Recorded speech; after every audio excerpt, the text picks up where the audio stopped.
Cari amici, ben ritrovati a Diversamente Veneto, che piacere farvi compagnia. Sono di nuovo qua, io sono Jesus Lene Gomez e con me scoprirete quello che è il Veneto.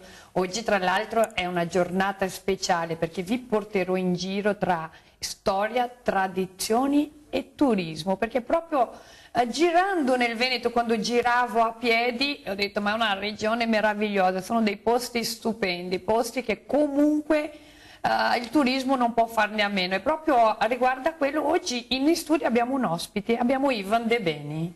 Buongiorno, buongiorno a tutti. Caro Ivan, benvenuto, è piacere averti qua. Ivan, oggi come hai visto parleremo di turismo, di tradizioni e anche di storia. Io ho avuto il piacere nei scorsi giorni di fare una chiacchierata con te che vedremo prossimamente, però ti ho invitato perché per quanto riguarda la storia e il turismo tu arrivi proprio da quello, del tuo papà, giusto, come tradizione Certo. turistica.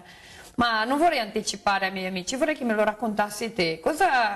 Da dove arriva e come gestiva il tuo papà il discorso del turismo, che è molto interessante. Ma è una storia lunga, però cercherò di farla molto breve. Io sono comunque il frutto del turismo veneto, perché mio papà inizia ad avvicinarsi a quello che è il turismo all'età di 18 anni. All'età di 18 anni prende una lambretta e comincia un viaggio in Europa, in Inghilterra, nel nord Europa, in Germania, e addirittura quando è in Germania comincia a fare anche un mestiere e fa il cameriere per guadagnarsi i soldi per fare il viaggio. E lì secondo me c'è stata una svolta, un grande interesse da parte del papà, che come tanti veneti sono molto incuriositi verso gli stranieri. Poi c'è l'anima del commercio, l'anima della trattativa, e si avvicina appunto al turismo. Poi ritorna in Italia lavora anche a Venezia, al Lido di Venezia come barman, e acquisisce sempre di più competenza e bravura in questo mestiere. E poi tornato a casa sul lago di Garda ha questa intuizione, come altri pionieri della zona del lago di Garda, di aprire il territorio al turismo, e quindi diventa inizialmente agente di alcuni grossi tour operator che operavano all'epoca, iniziavano a portare i turisti sul lago di Garda. E cosa succede? Mentre sta facendo l'agente di questi tour operator, arriva dall'Olanda una turista olandese, una giovane turista olandese di 18 anni che aveva vinto un premio, un viaggio sul lago di Garda, e conosce questa turista olandese che poi diventerà mia mamma, perché dopo neanche 14 giorni di soggiorno, prima che lei tornasse in Olanda, mio papà le chiede di sposarla. Come dicevo io, l'ha intortata per bene. Sì, l'ha intortata per bene, anche perché mi raccontava sempre mia mamma che fin dal primo giorno l'ha messa subito a lavorare, perché gli serviva una traduzione di un menù, del menù del ristorante di famiglia dove nel frattempo era stato avviato, serviva la traduzione dall'italiano all'olandese, e mio papà l'ha subito prelevata e gli ha detto: guarda, mi puoi tradurre il menù in olandese? Quindi mia mamma mi ha sempre detto: tuo padre mi ha sempre messo a lavorare fin dall'inizio.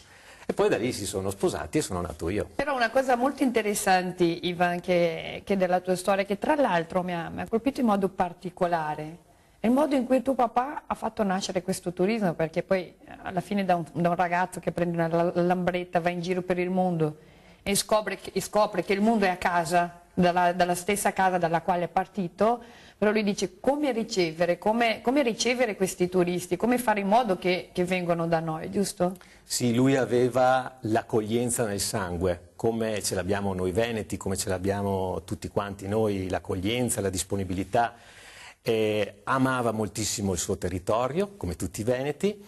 E quindi cosa ha pensato? La prima cosa per attirare i turisti è stata quella di lui andava direttamente sul confine al Brennero. Andava lui personalmente? Lui personalmente a distribuire i dépliant e intercettava, perché a quell'epoca il turismo andava dalla Germania prettamente verso il mare. E stiamo parlando di quali anni? Erano gli anni 60. Sì, 60, 1960, 1961, ecco. E quindi lui partiva, andava al Brennero e intercettava i turisti e invogliava i turisti prima di arrivare a destinazione al mare di fare una deviazione e passare sul lago di Garda. Era di strada, vero? Esatto. Poi in termini di accoglienza, lui quando i clienti arrivavano in ferie sul lago, nel frattempo lui era diventato direttore di un albergo a Garda. E cosa faceva? Non si occupava solo dell'accoglienza, quindi della sistemazione nella camera e di tutto quanto, però alla sera durante la cena cantava. Oppure si preoccupava molto che i vicini dell'albergo addobbassero bene i balconi con i fiori, in maniera che ci fosse una vera e propria accoglienza. Quando arrivavano i primi pullman dall'Olanda si organizzava una grande festa, c'erano le bande del paese che suonavano. Ma la festa era perché sicuramente arrivava anche poi la sua moglie, insomma, Iva. Sì, sì, in effetti era così. Allora Iva, visto che la scorsa settimana ho girato con te, oggi abbiamo dato una brevissima apertura a quello che è il turismo. Adesso ti faccio vedere un filmato che non ti ho fatto vedere in anteprima. Per quanto riguarda la storia, perché il turismo, principalmente nel lago di Garda, ha molto a che fare con la storia. Mando un contributo che lo guardiamo insieme, guarda.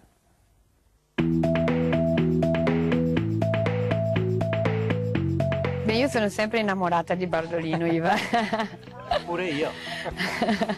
Sono nato e cresciuto qua, quindi è un posto fantastico. C'è proprio casa tua, sei nata e cresciuta a Bardolino. Sono nato a Verona, però cresciuto a Bardolino. Quando si parla di tradizioni e storia, a Bardolino mi è piaciuto molto scoprirla. Siamo seduti sotto una torre del IX secolo, del Medioevo, una torre che simboleggia un castello che circondava Bardolino, come tutti i castelli che circondavano i paesi del lago di Garda.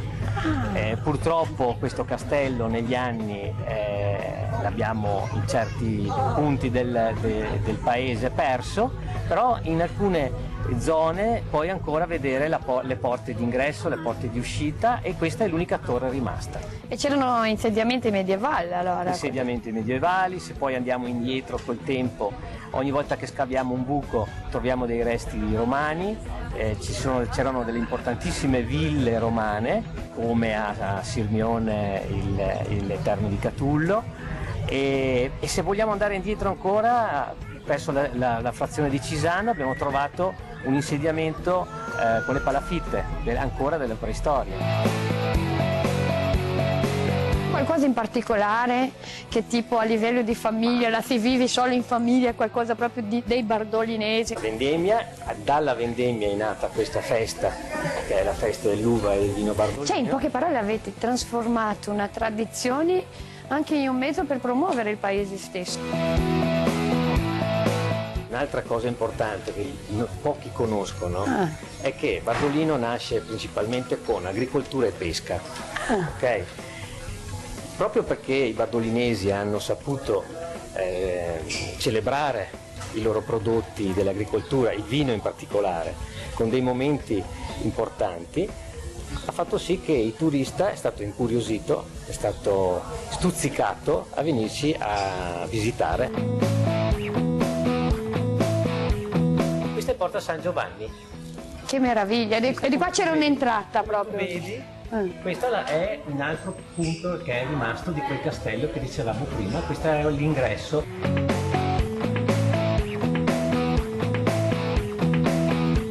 Come fa Bardolino a coincidere un po' tutte queste parti architettoniche, queste bellezze che comunque ricordano la nostra storia dal punto di vista dei palazzi, con quello che devono offrire i turisti poi, perché poi c'è comunque questa...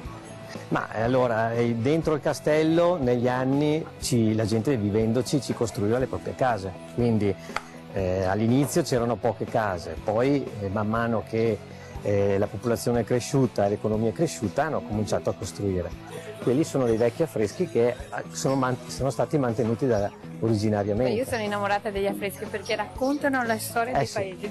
Un'altra cosa, no? Anche le chiese mi piacciono tantissimo perché le chiese raccontano poi le storie dei paesi. Certo, noi abbiamo qua delle chiese molto vecchie, come la maggior parte del Veneto, c'è questa che è quella principale, quella storica, e poi c'è chiesetta di San Severo che addirittura risale all'epoca romana, una chiesetta che è proprio sotto la Rocca, che è questa montagna che divide Bardolino con Garda, che si chiama la chiesetta di San Pietro. Da buona ambasciatrice del Chiaretto, ho visto che comunque siete riusciti a trasformare un vino che comunque è normale, ma l'avete trasformato proprio in qualcosa di veramente grande, perché c'era la vostra festa, una festa, un palio durato 3 giorni. 3 giorni, pensa che l'altro giorno abbiamo chiuso un po', fatto un piccolo bilancio, sono stati venduti 30.000 bicchieri. 30.000 bicchieri vuol dire che c'è stata un'affluenza intorno alle 50.000 persone.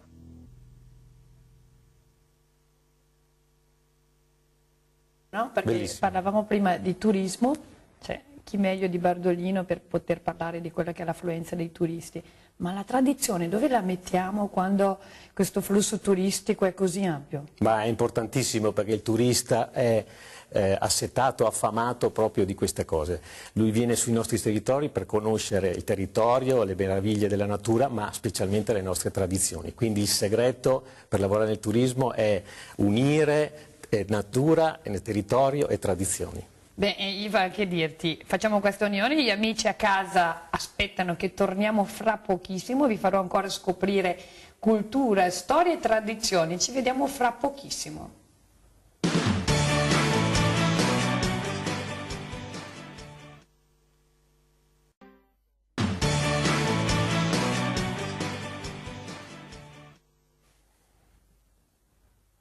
Cari amici, ben ritornati, eccoci qua con Ivan De Bene che ci racconta il turismo e la tradizione del lago di Garda, Ivan. Prima mi parlavi di quella che era la tradizione collegata al turismo. Sì, è fondamentale collegare tradizioni e le cose peculiari, i prodotti del luogo con il turismo, perché il turista è molto curioso e se viene a trovarci sicuramente è per le bellezze naturali del posto, il lago, le colline e quant'altro, ma anche per provare, quindi provare il nostro vino, i nostri prodotti locali, mangiare il nostro pesce, quindi bisogna conciliare le due cose. Beh, a proposito di conciliare, io qua vorrei continuare a parlare anche della storia di Bardolino che è molto interessante, perché anche verso la fine di questo contributo che stiamo per mandare c'è qualcosa di molto interessante per quanto riguarda la storia di Bardolino. Guarda qua cosa ti faccio vedere. Questo è un esempio della presenza dei veneziani a Bardolino, perché questa è una vecchia villa veneta. Adesso te la racconto io cosa ho imparato io camminando nel Veneto. Vedi gli archi di questa villa, gli archi morenici sono la prova evidente che i veneziani quando andavano a far conquista trovavano qualcosa di bello, se li riportavano poi a casa. Infatti questi archi morenici sono eredità dei Mori. Però io amo il Veneto, ma io una villa così, con questa vista, diventerei veneziana anche a me, certo. Adesso vedi tutti questi splendidi fiori rosa perché li abbiamo piantati in occasione del Palio del Chiaretto, il vino rosato, quindi tutto questo lungolago, come tu hai visto quando sei venuta, era tutto addobbato rosa.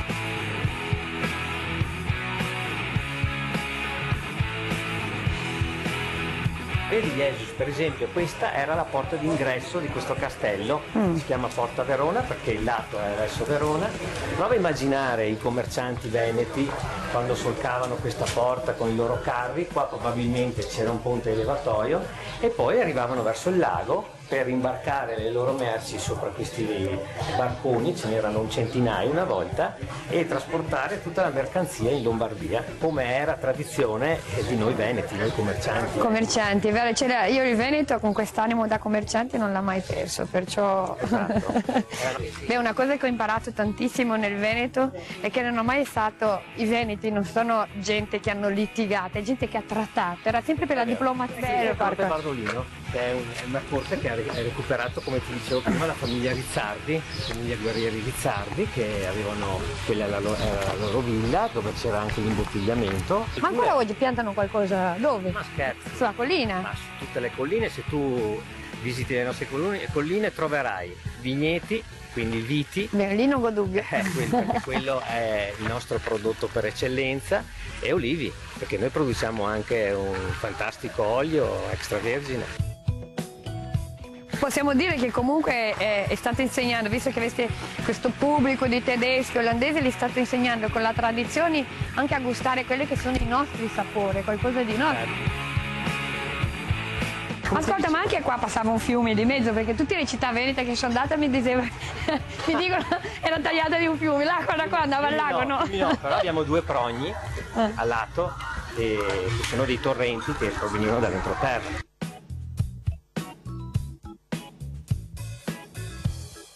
Oggi dove c'è questo ristorante c'era un rimessaggio? C'era un rimessaggio, venivano costruite le barche. Che poi era già Esatto, e poi le facevano calare. Qua c'era un rimessaggio perché devi pensare che una volta l'acqua del lago arrivava fin qua. Ma io sono veramente innamorata di questa passeggiata, perché è un misto, no? Da una parte guardo questo lago, le barche, dall'altra parte vedo comunque, anche solo guardando quella torre, vedo che sono dentro la storia. Quando si riportava il pescato al porto era una grande festa, e a ricordare proprio questa tradizione c'è un tavolo che si chiama la preonda, che per noi bardolinesi è il nostro monumento. È semplicemente una pietra che era collocata nel Porto Vecchio e in seguito a un violento temporale è caduta nel porto. Quindi i pescatori l'hanno recuperata, invece di posizionarla dove era originaria hanno pensato di farci un tavolo, e su questo tavolo, quando ritornavano i pescatori con la mercanzia, con i pesci da vendere, diventava il tavolo per esporre il pesce e venderlo alla cittadinanza. Questo tavolo è diventato negli anni il punto di incontro, non era solo un punto per vendere il pesce, poi è diventato anche un tavolo politico, perché se qualcuno aveva da dire su al sindaco, a dimostrare, davanti, lo faceva in piedi su questa pietra. Io ho qualcosa da dire. È dichiarato il mio amore per questo paese, il cuore. Adesso ho scoperto che se vuoi ringare col sindaco o con qualcuno in paese si sale sul tavolo. Possiamo salutare i nostri amici veneti dal palco della Preonda di Bardolino, giusto? E quando avete qualcosa da dire venite qua. Spettacolare, chiudiamo con la Preonda di Bardolino, è incredibile, però veniva utilizzata anche per i cittadini stessi a suo tempo, come mi diceva, era un punto di incontro. Sì, era un punto di incontro per gli innamorati, era un punto di incontro per gli amici, ma veniva anche utilizzato molte volte per esporre i prodotti. I pescatori, quando rientravano dalla pesca, esponevano sul tavolo il pescato, e quindi veniva anche venduto ai ristoranti, oppure gli agricoltori, l'olio d'oliva e quant'altro, e anche le pesche e i prodotti che venivano coltivati, perché non dimentichiamo che il nostro territorio, prima di essere a vocazione turistica, era pesca e agricoltura. Non andiamo troppo avanti, altrimenti mi anticipo un po' troppo. A proposito di agricoltura, di turismo e di storia, guarda questo filmato che ti sto per farti vedere, guarda.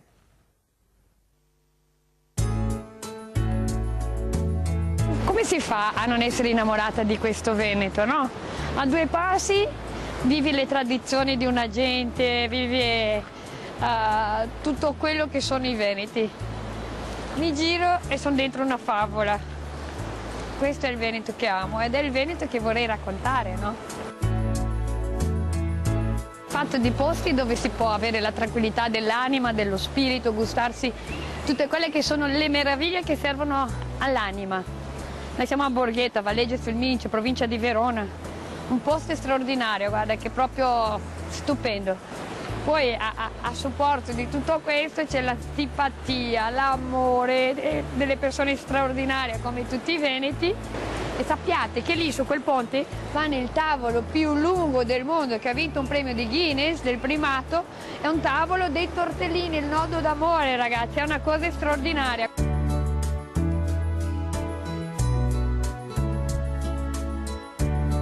Che Valleggio è famosa anche per la produzione della frutta chilometro zero, sono grandi produttori anche loro di pesca. Adesso è arrivato il momento di curare il palato. Andiamo a vedere se c'è qualcuno che ci racconta la pesca di Valleggio. Però di qua non andrei più via, c'è una pace, una tranquillità veramente spettacolare. Fermi lì perché adesso vi faccio vedere dove si produce la pesca, no? Rinfrescare ci siamo rinfrescati, gli occhi ci siamo gustati, mi è venuta fame.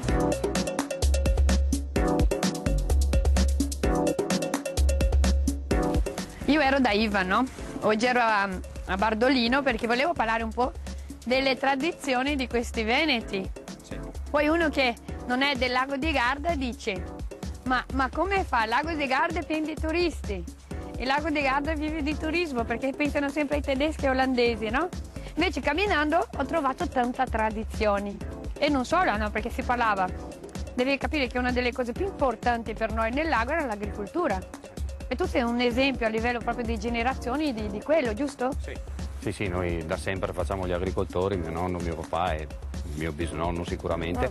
È un'agricoltura che è cambiata, che ha seguito la modernizzazione, le tecnologie si sono evolute, però diciamo il nostro lavoro tutti i giorni si scontra e si incontra per esempio con il clima, che è una variabile che condiziona insomma tutta la vita quotidiana. Noi siamo a Valleggio, Valleggio conosciutissima per il tortellino, per il lago di Garda. Com'è il rapporto di fare una produzione in un posto prettamente turistico? È un vantaggio perché tante persone conoscono già il luogo per il tortellino, per gli eventi che si creano qua a Valleggio, che negli ultimi anni insomma si è allargato, come insomma, la sua immagine è molto espansa in giro per l'Italia, soprattutto la parte nord, e quindi siamo facilitati, diciamo, quando diciamo siamo da Valleggio, Valleggio si mangiano i tortellini così. Poi chi è, soprattutto le persone che hanno un'età diciamo un po' più, si ricordano, perché quando passavano di qua i campi erano tutti completamente ricoperti di pesche, il momento della fioritura è un giardino incantato perché si vede tutto rosa, adesso sono meno gli ettari, però è sempre un colpo d'occhio molto ok, e qua noi siamo quasi vicini perché questa nettarina qua è quasi fra 8-9 giorni ti tocca lavorare, giusto? Ti tocca a tirarla fuori per vendere. E poi d'inverno cosa si fa chi lavora nell'agricoltura qua sul lago? Cosa fa quando fa tanto freddo? Si segue il ritmo delle piante, cioè quando abbiamo finito di raccogliere durante l'estate le varietà cominciamo a raccogliere a giugno e finiamo a settembre, perché per coprire tutto il periodo appunto abbiamo tante varietà per arrivare fino agli sgoccioli dell'estate. Durante l'inverno potiamo le piante e le sistemiamo pronte per la nuova partenza dell'anno successivo.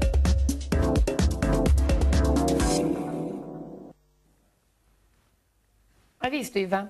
Il lago è anche questa tradizione di agricoltura, Sì, prodotto del territorio, come dici te. Sì. A Valleggio, tra l'altro, non pensavo nemmeno io che ci fosse così tanta affluenza di produttori, di agricoltori, ma c'è anche a Bardolino sulle colline, giusto? Beh, da noi principalmente è la vite, perché produciamo il vino Bardolino, il vino rosso Bardolino, che è quello storico, e poi il chiaretto Bardolino, che tu sei diventata anche ambasciatrice. Beh, ma a proposito di vino, io voglio continuare a parlarti di quella che è la produzione della frutta, perché io penso che tanti come me non si aspettava questo tipo di agricoltura nel lago, perché prima ti ho fatto vedere la pesca. Guarda Iva, quale altro prodotto ti faccio vedere proprio a Valleggio. Guarda che prodotto spettacolare, che tra l'altro è tra i miei frutti preferiti. Qual è la differenza del Veneto da adesso a un Veneto come potrebbe essere stato i tuoi nonni? Allora, differenze o coincidenze? Secondo me i veneti sono un po'... Come sono questi veneti? Un po' tutti testoni, nel senso che quando si mettono in testa qualcosa, insomma, secondo me c'è questo tratto un po' che ci distingue indipendentemente. Dunque, quelli che non mollano mai? No, io camminando nel Veneto dicevano come fai a camminare nel Veneto, un popolo chiuso, poi ho dormito a casa della gente, ci ho mangiato a casa della gente. È vero che il Veneto inizialmente c'ha un po' di diffidenza, sì. Si può dire che è come il lavoro di un agricoltore, no? Sì, diciamo che gli agricoltori all'interno del popolo veneto forse sono la categoria per il fatto che sono abituati a lavorare da soli, non sono loquaci. Il Veneto è su una fascia temperata della pianura padana, abbiamo la fortuna che qua viene di tutto. Noi abbiamo uva, abbiamo frutta, abbiamo tutte le tipologie di frutta, abbiamo tutte le tipologie di verdura. È un po' un piccolo riassunto dell'Italia, perché se tu pensi abbiamo tra i vini più importanti d'Italia. Anche più buoni. Le pesche è una tradizione ormai di 80-90 anni, storica, che insomma tanti conoscono. Le verdure nella nostra parte veronese, diciamo della bassa veronese, ma anche nella fascia di Padova e Vicenza ci sono tutte, perché ci sono meloni, ci sono fragole, c'è tutto. Se riuscire a valorizzare un pacchetto di prodotti insieme legandolo al territorio è sicuramente una formula vincente ed è quello che cerchiamo di proporre proporre anche a Valeggio, e con l'iniziativa della pesca a tavola ha questo significato. Quando hanno raddonato e unito, una cosa che mi ha colpito è questo, perché l'unione, ho sempre detto, se noi siamo uniti siamo più grandi, siamo più forti, e questa iniziativa di Bardolino, cioè Iva è stato un genio lì, sì. Uniamoci e diamo forza a queste persone che sono già forti. Mamma Gianni, ti dicevo che quando io vado a camminare, infatti come fai a non fare questo? È impossibile. Noi infatti la frutta, noi che la produciamo, la mangiamo sempre sulla pianta, che è la situazione migliore, perché quando ci viene in mano il frutto che è maturo proprio in maniera perfetta, noi lo mangiamo, ed è quello il massimo, diciamo, la colazione alla mattina noi la facciamo qua. Alla fine basta che si tolga il rametto così e sono a posto, vero? Benissimo. Altrimenti cosa succede? Altrimenti purtroppo quando qualcuno si ferma e ci viene a fare visita per mangiarsi qualche ciliegia o addirittura per farsi un po' di scorta, perché succede anche questo.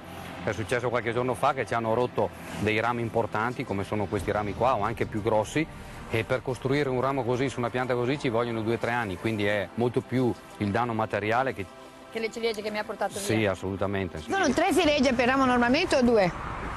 Esiste una regola per la natura o la natura fa quel che vuole lei e noi accettiamo così? Sì, dipende dall'impollinazione, dalla varietà, da tante cose. Qua ogni fila è una varietà, ce l'abbiamo messe giù a scalare per avere costantemente, vedi?